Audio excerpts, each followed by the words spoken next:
Good morning. Today I am going to read chapter 3 from Stone Fox. Chapter 3 is called Searchlight. And Searchlight is this dog right here. There's my dog in the background.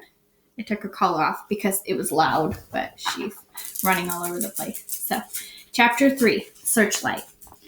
It's easy to tell when it's winter in Wyoming. There is snow on everything, the trees, the houses, the roads, the fields, and even the people if they stay outside long enough. It's not a dirty snow. It is a clean, soft snow that rests like a blanket over the entire state. The air is clear and crisp, and the rivers are all frozen. It's fun to be outdoors and see the snowflakes float down past the brim of your hat and hear the squeak of the fresh powder under your boots. Winter in Wyoming can be the most beautiful time of year, if you're ready for it. Little Willie was ready. He had chopped enough wood, they would not be cold. He had stocked enough food, they would not go hungry. He had asked Lester at the general store how much food grandfather had bought last year, then he purchased the same amount. This would be more than enough because grandfather wasn't eating very much these days. The coming of the snow as early as October also meant the coming of school. But little Willie didn't mind. He liked school. However, his teacher, Miss Williams, had told grandfather once, "Far as I'm concerned, that boy of yours just asked too many questions." Grandfather had just laughed and said, "How is he going to learn if he don't ask?" Then later, grandfather had said to little Willie, "If your teacher don't know, you ask me. If I don't know, you ask the library. If the library don't know, then you really got yourself a good question."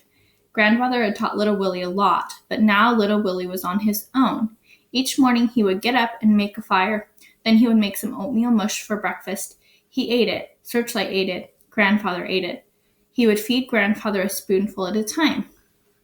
After breakfast, little Willie would hitch up Searchlight to the sled. It was an old wooden sled that grandfather had bought from the Indians. It was so light that little Willie could pick it up with one hand, but it was strong and sturdy.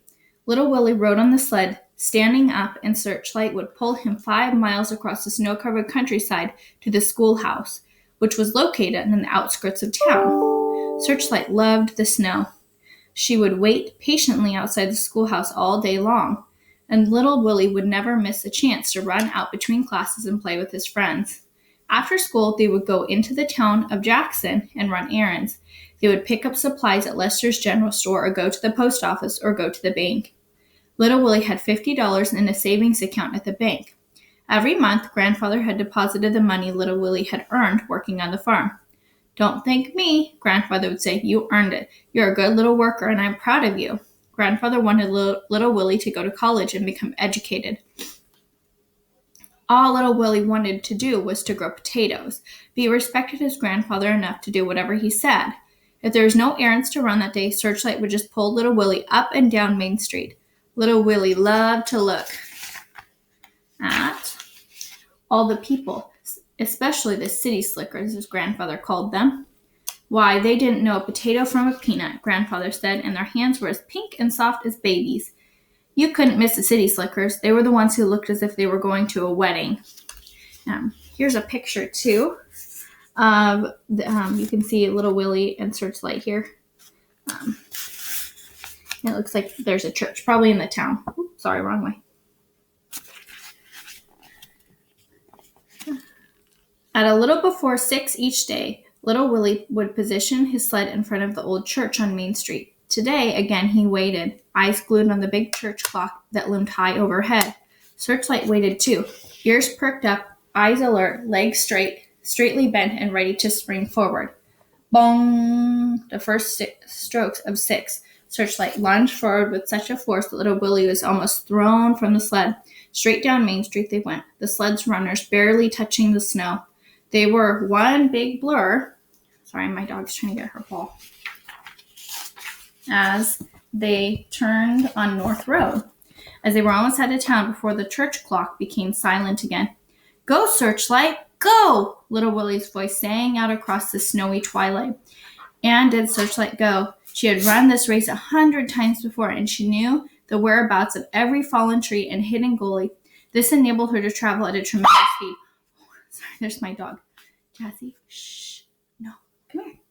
She likes me to throw the ball. She's telling me that. This enabled her to travel.